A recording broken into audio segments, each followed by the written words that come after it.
Hello again, everybody. I'm Roger Hoover. Glad to welcome you back to the Crimson Tide Sports Network, and it's time to talk some Alabama soccer. Welcome to Wes Hart Live, presented by Alabama Power. We welcome in the head coach of the Crimson Tide, Wes Hart. And, Coach, your team once again in Tuscaloosa this past weekend. What'd you see from the Ole Miss match?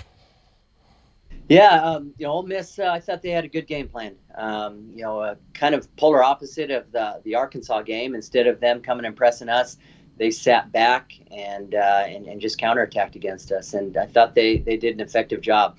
That we had a lot of the ball, a lot of territory, but unfortunately we weren't able to break them down, and they were able to counterattack on us a few times successfully. And we saw the Rebels score early in that game, and it was kind of different for your team. A lot of times it's been some really late goals that have hurt you, but what was it about trying to play from behind that made Sunday different? Yeah, their throwing we knew was going to be an issue. They seemed to cause a lot of problems with that long throw-in, and unfortunately we gave them a deep throw-in early in the game, which ended up kind of giving them a little bit of life. They had gone a few games in a row without a goal, and I think that goal they scored on us off the throw-in, kind of sparked them a little bit, and it put us behind the eight ball a little bit. But I thought we did a good job in the first half of keeping the ball and having the majority of the territory. I guess my frustration with our group was just the urgency. I don't think we had a killer instinct or a real true urgency to get on the end of crosses and to find ways to score goals. We looked pretty content just keeping the ball. And our message this week for our group is just more urgency and more commitment in the box to score goals. And Ole Miss didn't get the win by a 2-0 score. You had some really tough week of training, it seemed like. Some players a little banged up. But what led to some of the starting lineup changes we saw on Sunday? Yeah, primarily injuries. We had I don't know if it was the Arkansas game, maybe the toll the Arkansas game took on us. It was a physical, tough game. But I think that combined with just kind of in the middle stretch of the season right now. And, unfortunately we had a few girls take knocks at training, and, they weren't available for the game. But I thought the players that went in, did a great job. But just like any team at this point in the season, you're going to have to make adjustments, whether it's COVID related, whether it's injury related. Got to make adjustments. When you are seeing some new starters or players that haven't maybe played this type of role for your team get their opportunity, what are you seeing, and how is the depth kind of growing on this team? Yeah, I think they did. I think they did well. I think Gigi Shore got her first start of the season, and I thought she added a nice little spark to start the game. We used Casey Wirtz off the bench. She had done that role against Tennessee, and I thought Casey, again brought a spark off the bench. Sydney Vincent's, had started 2 games in a row, and then she came off as, we brought Riley Mattingly back into the lineup, and Sid came off the bench. But I think, I could probably go down the list. I think, all the players are doing well, whether they're starting games or coming in off the bench. I've been fairly happy with all the players so far. So now getting ready for LSU coming up on Friday. What's the focus in training this week? Focus is going to be just urgency in and around the goal. We don't want to go away from who we are. We're still, going to build. We're still going to, try to keep possession and play, attacking soccer. But I think, clearly we need a bit more urgency in front of that goal, a little bit more, desperation to get on the end of crosses, to get on the end of serves, to keep balls alive, to flick balls on. Those types of things I think have been lacking right now.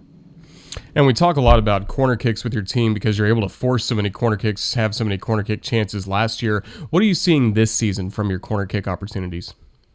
Yeah, we ended up, creating a lot against Ole Miss. We had 9 corner kicks in the game against Ole Miss, and I know we didn't convert on any, but 2 of them in the second half. I think one was cleared off the goal line. Casey Wirtz got her head on one.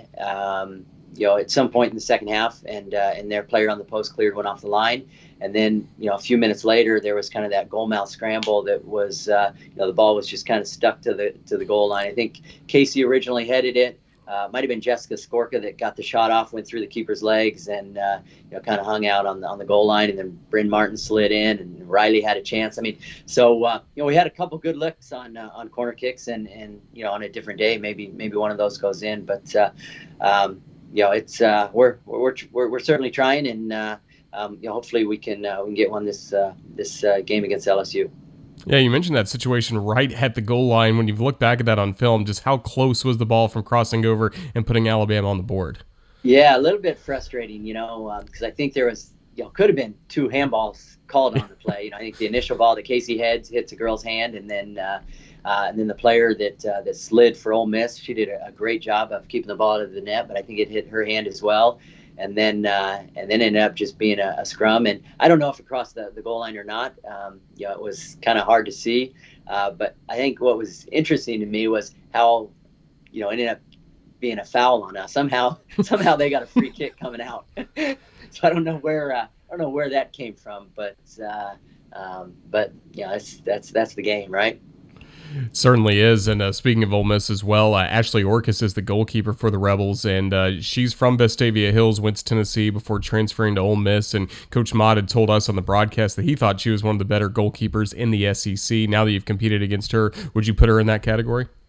Yeah, absolutely. And I knew going into the game that she was a great goalkeeper, and that we were going to need to throw everything we had at her to get one behind her. But she's someone that I think she was committed to Tennessee before I even got to Alabama. But when she was looking to transfer, we had talked to her, and unfortunately we couldn't get it to work out for her here. But she is a great goalkeeper. And then we're about to see another good goalkeeper, the LSU keeper. I think she's top quality as well.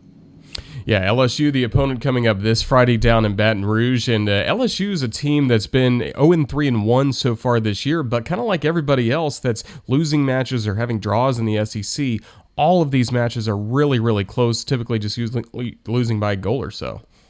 Yeah, they certainly are right there. A bounce here, a bounce there, and they could easily have a couple wins. But they played Mississippi State to I think they lost 2-1 on a late goal. They lost 1-0 against Ole Miss in a game where they had a lot of chances.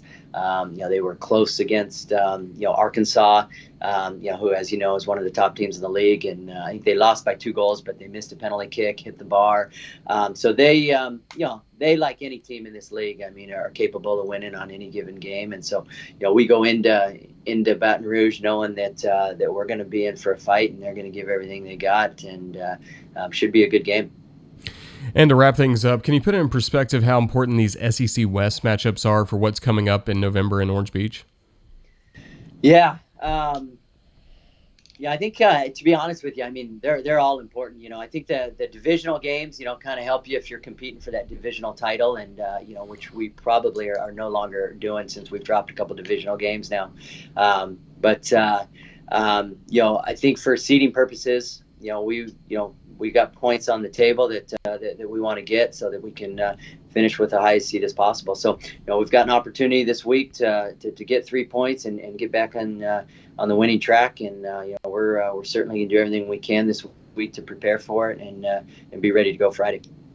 Well, Coach, thank you for joining us. Best of luck this week at Baton Rouge against the LSU Tigers, and Roll Tide. Awesome. Thanks, Roger. Roll Tide. All right, that's Alabama head coach Wes Hart. Thank you for joining us on the Crimson Tide Sports Network.